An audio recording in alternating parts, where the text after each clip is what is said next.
श्री रामकृष्ण देव के उपदेश वचनामृत पृष्ठ क्रमांक 237 परिच्छेद 40 दक्षिणेश्वर में भक्तों के साथ। आज गंगा पूजा ज्येष्ठ शुक्ला दशमी शुक्रवार का दिन है।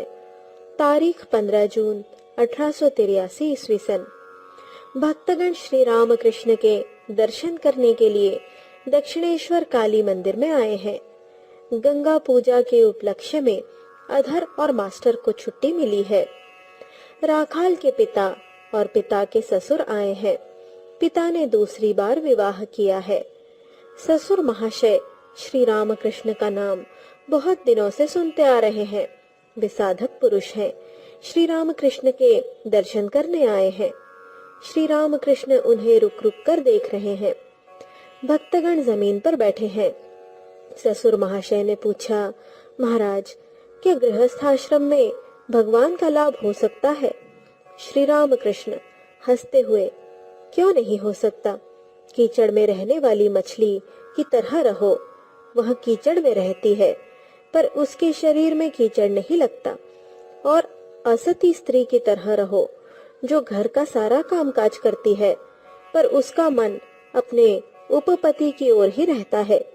ईश्वर से मन लगाए रखकर गृहस्थी का सब काम करो, परंतु यह है बड़ा कठिन।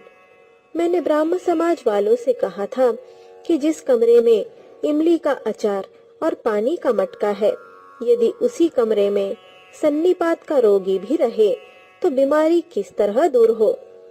फिर इमली की याद आते ही मुंह में पानी भर आता है। पुरुषों के लिए स्त्रियां इमली के अचार की तरह है और विषय की तृष्णा तो सदा लगी ही है। यही पानी का मटका है। इस तृष्णा का अंत नहीं है। सन्नीपात का रोगी कहता है कि मैं एक मटका पानी पीऊंगा। बड़ा कठिन है। संसार में बहुत कठिनाइयां है। जिधर जाओ उधर ही कोई ना कोई बला आ खड़ी होती है। और निर्जन स्थान न होने के कारण भगवान की चिंता नहीं होती। सोने को गलाकर गहना गढ़ाना है तो यदि गलाते समय कोई 10 बार बुलाए तो सोना किस तरह गलेगा? चावल छाटते समय अकेले बैठकर छाटना होता है। हर बार चावल हाथ में लेकर देखना पड़ता है कि कैसा साफ हुआ। छाटते समय यदि कोई 10 बार बुलाए तो अच्छी तरह छाटना कैसे हो सकता है?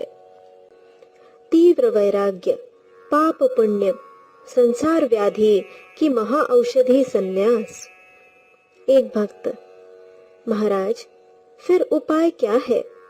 श्री रामकृष्ण, उपाय है, यदि तीव्र वैराग्य हो तो हो सकता है। जिसे मिथ्या समझते हो उसे हठपूर्वक उसी समय त्याग दो। जिस समय मैं बहुत बीमार था, गंगा प्रसाद सेन के पास लोग मुझे ले गए। गंगा प्रसाद ने कहा, यह औषधि खानी पड़ेगी पर जल नहीं पी सकते। हाँ, अनार का रस पी सकते हो। सब लोगों ने सोचा कि बिना जल पिए मैं कैसे रह सकता हूँ। मैंने निश्चय किया कि अब जल न पीऊंगा। मैं परमहंस हूँ, मैं बतख थोड़े ही हूँ, मैं तो राजहंस हूँ, दूध पिया करूंगा। कुछ काल निर्जन में रहना पड़ता है। खेल के समय पाला छू लेने पर फिर भय नहीं रहता। सोना हो जाने पर जहाँ जी चाहे रहो। निर्जन में रहकर यदि भक्ति मिली हो और भगवान मिल चुके हो तो फिर संसार में भी रह सकते हो। राखाल के पिता के प्रति। इसीलिए तो लड़कों को यहाँ रहने के लिए कहता हूँ, क्योंकि यहाँ थोड़े दिन रहने पर भगवान में भक्ति होगी। उसके बाद सहज ही संसार में जाकर रह सकेंगे। एक भक्त, यदि ईश्वर ही सब कुछ करते हैं तो फिर लोग भला और बुरा, पाप और पुण्य यह सब क्यों कहते हैं? तब तो पाप भी उन्हीं की इच्छा से होता है। राखाल के पिता के ससुर, उनकी इच्छा को हम कैसे समझें? श्री रामकृष्ण, पाप और पुण्य है पर वे स्वयं निर्लिप्त हैं। वायु में सुगंध भी है और दुर्गंध भी, परंतु वायु स्वयं निर्लिप्त है। ईश्वर की सृष्टि ऐसी ही है। भला बुरा, सत असत दोनों है। जैसे पेड़ों में कोई आम का पेड़ है कोई कटहल का, कोई किसी और चीज का। देखो ना, दुष्ट आदमियों की भी आवश्यकता है। जिस तालुके की प्रजा उद्दंड होती है, वहां एक दुष्ट आदमी भेजना पड़ता है, तब कहीं तालुके का ठीक शासन होता है। फिर गृहस्थाश्रम के संबंध में बात चली। श्री रामकृष्ण भक्तों से, बात यह है, संसार करने पर मन की शक्ति का अपव्यय होता है। इस अपव्यय से जो हानि होती है वह तभी पूरी हो सकती है जब कोई संन्यास ले। पिता प्रथम जन्मदाता है, उसके बाद द्वितीय जन्म उपनयन के समय होता है, एक बार फिर जन्म होता है संन्यास के समय। कामिनी और कांचन, ये ही दो विघ्न है। स्त्री की आसक्ति पुरुष को ईश्वर के मार्ग से डिगा देती है। किस तरह पतन होता है यह पुरुष नहीं जान सकता। किले के अंदर जाते समय यह बिल्कुल न जान सका कि ढालू रास्ते से जा रहा हूँ। जब किले के अंदर गाड़ी पहुंची तो मालूम हुआ कि कितने नीचे आ गया हूँ। स्त्रियां पुरुषों को कुछ नहीं समझने देती। कप्तान कहता है, मेरी स्त्री ज्ञानी है। भूत जिस पर सवार होता है वह नहीं जानता कि भूत सवार है। वह कहता है कि मैं आनंद में हूँ। सभी निस्तब्ध हैं। श्री रामकृष्ण, संसार में केवल काम का ही नहीं, क्रोध का भी भय है। कामना के मार्ग में रुकावट होने से ही क्रोध पैदा हो जाता है। मास्टर, भोजन करते समय मेरी थाली से बिल्ली कुछ खाना उठा लेने को बढ़ती है, मैं कुछ नहीं बोल सकता। श्री रामकृष्ण, क्यों? एक बार मारते क्यों नहीं? उसमें क्या दोष है? गृहस्थ को फुफकारना चाहिए, पर विष न उगलना चाहिए। किसी को हानि नहीं पहुंचानी चाहिए, पर शत्रुओं के हाथ से बचने के लिए क्रोध का आभास दिखलाना चाहिए, नहीं तो शत्रु आकर उसे हानि पहुंचाएंगे। पर त्यागी के लिए फुफकारने की भी आवश्यकता नहीं है। एक भक्त, महाराज, संसार में रहकर भगवान को पाना बड़ा ही कठिन देखता हूँ। कितने आदमी ऐसे हो सकते हैं? ऐसा तो कोई देखने में नहीं आता। श्री रामकृष्ण, क्यों नहीं होगा? उधर सुना है कि एक डिप्टी है, बड़ा अच्छा आदमी है, प्रताप सिंह उसका नाम है। दानशीलता, ईश्वर की भक्ति आदि बहुत से गुण उसमें है। मुझे लेने के लिए आदमी भेजा था। ऐसे लोग भी तो हैं। साधना का प्रयोजन, गुरुवाक्य में विश्वास, व्यास का विश्वास। श्री रामकृष्ण, साधना की बड़ी आवश्यकता है, फिर क्यों नहीं होगा? यदि ठीक ठीक विश्वास हो तो अधिक परिश्रम नहीं करना पड़ता। चाहिए गुरु के वचनों पर विश्वास। व्यास देव यमुना के उस पार जाएंगे, इतने में वहां गोपियां आई। वे भी पार जाएंगी, पर नाव नहीं मिलती। गोपियों ने कहा, महाराज अब क्या किया जाए?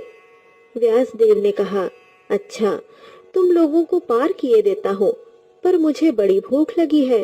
तुम्हारे पास कुछ है? गोपियों के पास दूध, दही, मक्खन आदि था। सब कुछ उन्होंने खाया। गोपियों ने कहा, महाराज अब पार जाने का क्या हुआ? व्यास देव तब किनारे पर जाकर खड़े हुए और कहने लगे, हे यमुने, यदि आज मैंने कुछ न खाया हो तो तुम्हारा जल 2 भागों में बट जाए। यह कहते ही जल अलग अलग हो गया। गोपियां यह देखकर दंग रह गई। सोचने लगी, इन्होंने अभी अभी तो इतनी चीजें खाई हैं, फिर भी कहते हैं यदि आज मैंने कुछ न खाया हो। यही दृढ़ विश्वास है, मैंने नहीं। हृदय में जो नारायण है उन्होंने खाया है। शंकराचार्य तो ब्रह्मज्ञानी थे, पर पहले उनमें भेद बुद्धि भी थी, वैसा विश्वास न था। चांडाल मांस का बोझ लिए आ रहा था। वे गंगा स्नान करके ही उठे थे कि चांडाल से स्पर्श हो गया। कह उठे, अरे तूने मुझे छू लिया। चांडाल ने कहा, महाराज न आपने मुझे छुआ न मैंने आपको। शुद्ध आत्मा, न वह शरीर है न पंचभूत और न 24 तत्व है। तब शंकर को ज्ञान हुआ। जड़ भरत राजा रहुगण की पालकी ले जाते समय जब आत्मज्ञान की बातें करने लगे, तब राजा ने पालकी से नीचे उतरकर कहा, आप कौन हैं? जड़ भरत ने कहा, नेति नेति, मैं शुद्ध आत्मा हूँ।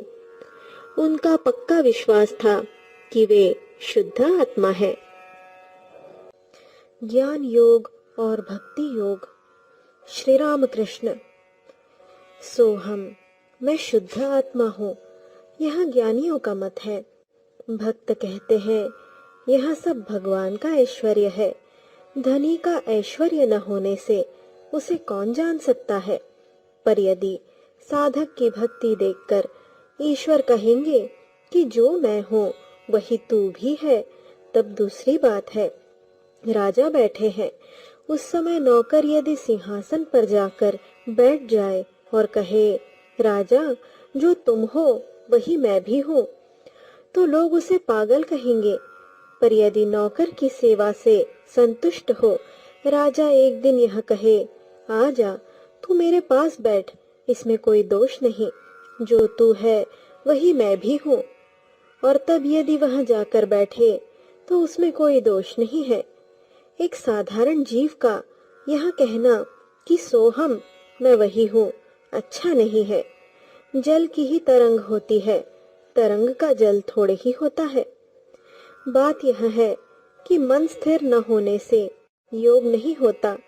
तुम चाहे जिस राह से चलो, मन योगी के वश में रहता है, योगी मन के वश में नहीं। मन स्थिर होने पर वायु स्थिर होती है, उससे कुंभक होता है। वह कुंभक भक्ति योग से भी होता है। भक्ति से वायु स्थिर हो जाती है। मेरे निताई मस्त हाथी हैं, मेरे निताई मस्त हाथी हैं, यह कहते कहते जब भाव हो जाता है तब वह मनुष्य पूरा वाक्य नहीं कह सकता, केवल हाथी है कहता है। इसके बाद सिर्फ हाँ इतना ही। भाव से वायु स्थिर होती है और उससे कुंभक होता है। एक आदमी झाड़ू दे रहा था कि किसी ने आकर कहा, अजी अमुक मर गया। जो झाड़ू दे रहा था उसका यदि वह अपना आदमी न हुआ तो वह झाड़ू देता ही रहता है और बीच बीच में कहता है, दुख की बात है वह आदमी मर गया, बड़ा अच्छा आदमी था। इधर झाड़ू भी चल रहा है, परंतु यदि कोई अपना हुआ तो झाड़ू उसके हाथ से छूट जाता है और हाय कहकर वह बैठ जाता है। उस समय उसकी वायु स्थिर हो जाती है। कोई काम या विचार उससे फिर नहीं हो सकता। औरतों में नहीं देखा, यदि कोई निर्वाक होकर कुछ देखे या सुने तो दूसरी औरतें उससे कहती हैं, क्यों, क्या तुझे भाव हुआ है? यहाँ पर भी वायु स्थिर हो गई है, इसी से निर्वाक होकर मुंह खोले रहती है। ज्ञानी के लक्षण। साधना सिद्ध और नित्य सिद्ध। श्री राम कृष्ण। सोहम सोहम कहने से ही नहीं होता, ज्ञानी के लक्षण हैं। नरेंद्र के नेत्र उभरे हुए हैं, इनके भी कपाल और नेत्र का लक्षण अच्छा है। फिर सबकी एक सी हालत नहीं होती। जीव 4 प्रकार के कहे गए हैं, बद्ध, मुमुक्षु, मुक्त और नित्य। सभी को साधना करनी पड़ती है, यह बात भी नहीं है। नित्य सिद्ध और साधना सिद्ध 2 तरह के साधक हैं। कोई अनेक साधनाएं करने पर ईश्वर को पाता है, कोई जन्म से ही सिद्ध है, जैसे प्रहलाद। होमा नाम की एक चिड़िया आकाश में रहती है, वही वहां अंडा देती है। अंडा आकाश से गिरता है और गिरते ही गिरते वह फूट जाता है और उससे बच्चा निकलकर गिरता है। वह इतने ऊंचे पर से गिरता है कि गिरते ही गिरते उसके पंख निकल आते हैं।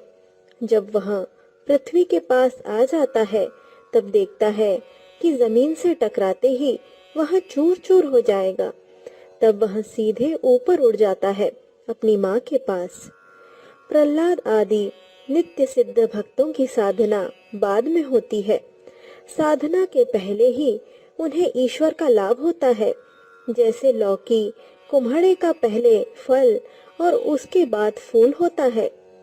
राखाल के पिता से। नीच वंश में भी यदि नित्य सिद्ध जन्म ले तो वहाँ वही होता है, दूसरा कुछ नहीं होता। चने के मैली जगह में गिरने पर भी चने का ही पेड़ होता है।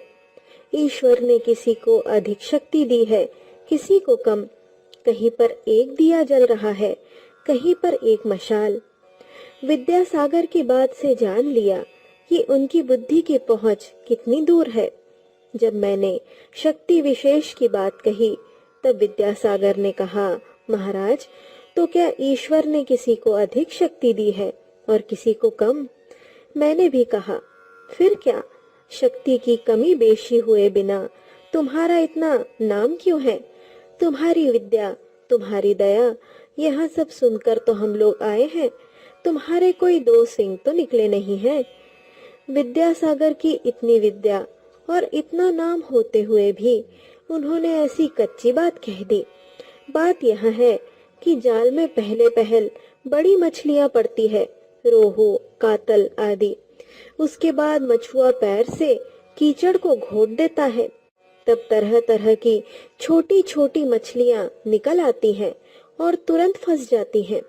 ईश्वर को न जानने से थोड़ी ही देर में भीतर से छोटी छोटी मछलियां अर्थात कच्ची बातें निकल पड़ती हैं।